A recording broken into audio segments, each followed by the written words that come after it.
कोई है 40 के पार तो कोई है 35 का। भोजपुरी के एक्ट्रेसेस की खूबसूरती और टैलेंट की तो दुनिया दीवानी है। जहां बात आती है शादी का तो इन एक्ट्रेसेस का मुंह बन जाता है। क्यों नहीं करना चाहती शादी, कोई है 35 का तो कोई है 40 पार।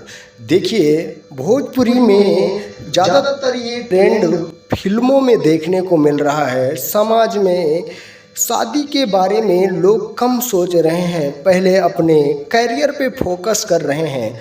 आखिर ये एक्ट्रेसेस अभी तक क्यों हैं सिंगल? देखो, नंबर 1 पे आती हैं आम्रपाली दुबे, जो दिनेश लाल यादव के साथ इनकी जोड़ी ज़्यादा हिट रही है और कई बार तो इनकी शादी की चर्चाएं भी उठी। तो आम्रपाली दुबे ने बस इतना ही कह दिया कि हम दोनों बस एक अच्छे फ्रेंड हैं, शादी की कोई बात ही नहीं है। और फिर दूसरे नंबर पे आती हैं रानी चटर्जी, एक मुस्लिम संप्रदाय में जन्मी रानी चटर्जी। वो भी अभी तक सिंगल ही हैं। आखिर क्यों सिंगल हैं? क्या शादी नहीं करना चाहती हैं? और तीसरे नंबर पे आती हैं काजल राघवानी, जो खेसारी लाल यादव के साथ इक्स लड़ा के इतना ज़्यादा सुर्खियां बटोरी थी कि कह ही नहीं सकते। जो बंदा पहले से शादीशुदा है उससे इक्स लड़ा के शादी करने की सोच रही थी, और हालांकि अभी तक वो हैं सिंगल।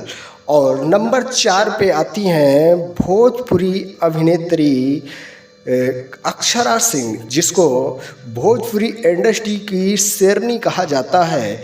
ये भी कुछ दिन चर्चा में बनी हुई थी। पावर स्टार पवन सिंह के साथ इक्स लड़ा के ये भी बहुत ज़्यादा सुर्खियां बटोरी थी।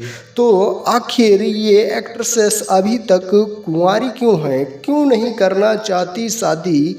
क्या मनपसंद के लड़के नहीं मिल रहे हैं, या ये कुछ और करना चाहती हैं? ज़्यादातर फिल्मों में ये ट्रेंड देखने को मिल रहा है। एक्ट्रेसेस ने कई बार खुलासा भी किया है कि अभी ये शादी नहीं करना चाहती हैं। 1-2 बार तो इनका जो दिल है वो टूट चुका है, अब ये इस पर फोकस ही नहीं करना चाहती हैं। तो क्या कहना चाहेंगे इन एक्ट्रेसेस के बारे में? भाई, ज़्यादातर भोजपुरी और साउथ में हो गया, या भोजपुरी में हो गया, या बॉलीवुड में हो गया, एक्ट्रेसेस की एज ज़्यादा हो जाती है। 35 की, 40 की, 45 की, तब शादी करती हैं। अपने से कम एज के लड़के से शादी करती हैं। तो क्या कहना चाहते हैं इन एक्ट्रेसेस के बारे में? एक बार एक प्यारा सा कमेंट करके ज़रूर बताइएगा। अपडेट थी, मैं सुमित सिंह, आप देख रहे हैं दोस्त की टेक 0.2। अगर सब्सक्राइब नहीं किया तो प्लीज़ यार सब्सक्राइब ज़रूर करिएगा। मिलेंगे हम आपको नेक्स्ट वीडियो में। आज के लिए इतना ही। Love you all, thank you, Vande Mataram, Jai Hind.